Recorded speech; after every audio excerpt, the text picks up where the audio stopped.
कश्मीर का जो इशू है ये सन 47 से चला आ रहा है और इसमें कोई एक चीज नहीं, इसमें बेशुमार और चीजें भी इसके साथ शामिल हैं।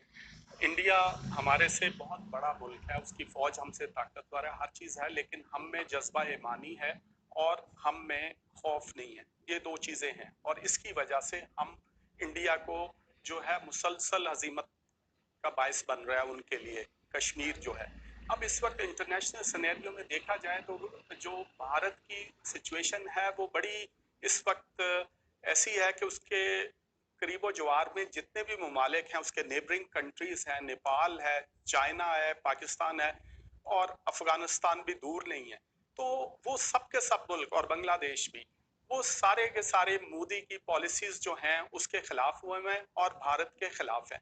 अब उन चीजों को वो बैलेंस करने के लिए वो कुछ ना कुछ तो उन्होंने करना है। वो पाकिस्तान में भी गड़बड़ कर रहे हैं और वो कश्मीर के अंदर भी कर रहे हैं, लेकिन ये सारा कुछ जो असर है ये सारा वही है जिस तरह से अभी जिक्र हुआ है। वहां पे लद्दाख के अंदर उन्होंने कई सौ मील का इलाका जो है वो चाइना ने उनसे ले लिया और ये डेली उनसे मुज़ाकरात कर रहे हैं, क्योंकि वो मुज़ाकरात करने को तैयार नहीं है चाइनीज। नहीं, वो अपने पॉइंट से एक इंच भी पीछे नहीं हट रहे।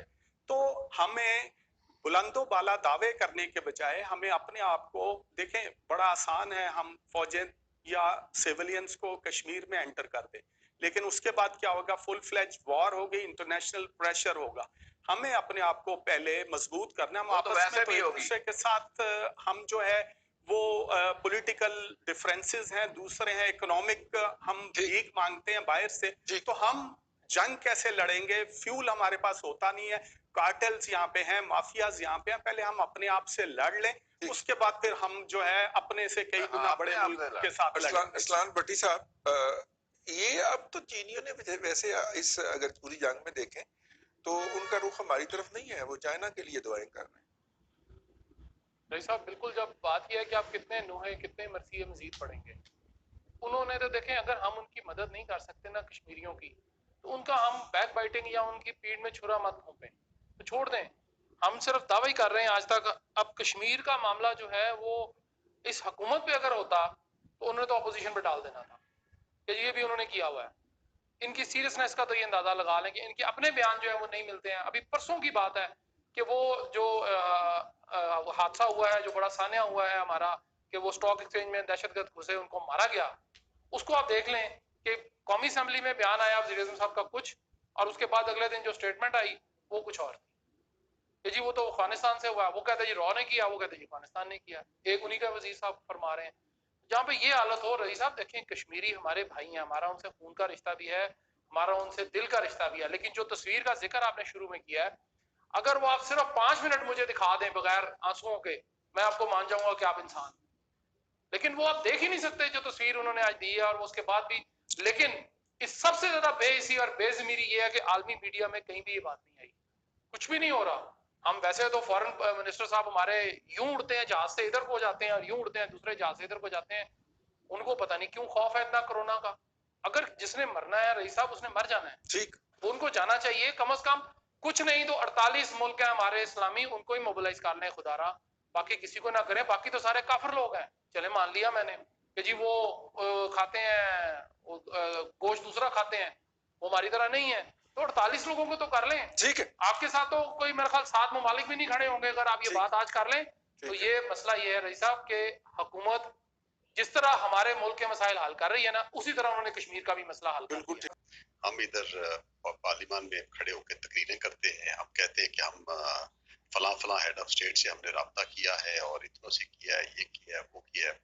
अनफॉर्चुनेटली भाई, इस पे मैं कई दफा कॉलम लिख चुका, आपने बहुत प्रोग्राम किए, और इस पे जो कंसेंसस अब सामने आ रहा है वो ये है कि बीजेपी का बड़ा एक वाज़ेह एजेंडा था कि उन्होंने कश्मीर जो है उसमें जो इसकी एक स्पेशल हैसियत थी सियासी तौर पे उसको खत्म करना उनका एक एजेंडा था। 2013-14 का इलेक्शन जो लड़के आए उसमें भी ये था। अब आते उन्होंने यही काम कर दिया क्योंकि उन्हें अंदाजा था कि अगली हुकूमत हो सकता है टर्म मुझे मिले ना मिले, लेकिन आप ये देखिए कि जिस डिटाई से, जिस बुलियन तरीके से उन्होंने कश्मीर की हैसियत को चेंज किया, अब दुनिया ने कोरोना की वजह से लॉकडाउन का अजाब सहा है, तो लोगों को पता चला है कि लॉकडाउन होता क्या है। जब आप घर में मुक़य्यद हो जाते हैं, आप ज़हनी तौर पे बीमार हो जाते हैं, आपका रोजगार आपसे छिन जाता है, बेरोजगारी, दवाइयाँ नहीं मिलती, रोजगार नहीं होता, तो होते क्या वो लॉकडाउन की कैफियत क्या होती है?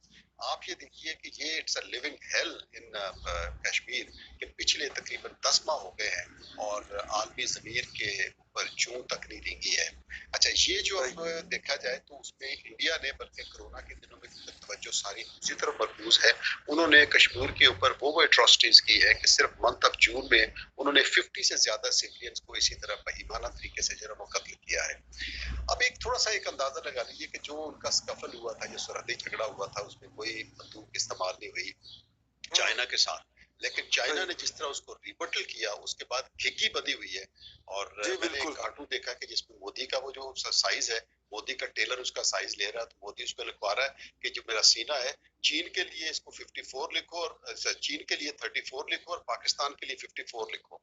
अब ये वो ताकत का एक नशा है कि जब आपके सामने ताकतवर आपकी ताकत के बराबर या ज्यादा होता तो बिहेवियर फर्क होता है। अनफॉर्चुनेटली 5 अगस्त के बाद पाकिस्तान ने जो स्टैंड लिया है, वो स्टैंड जो है वो कम्प्लीटली एक शिकस्त खुर्दा कौम का था। हमने उसको फ्रंट फुट पे आके इस मसले को कबूल नहीं किया।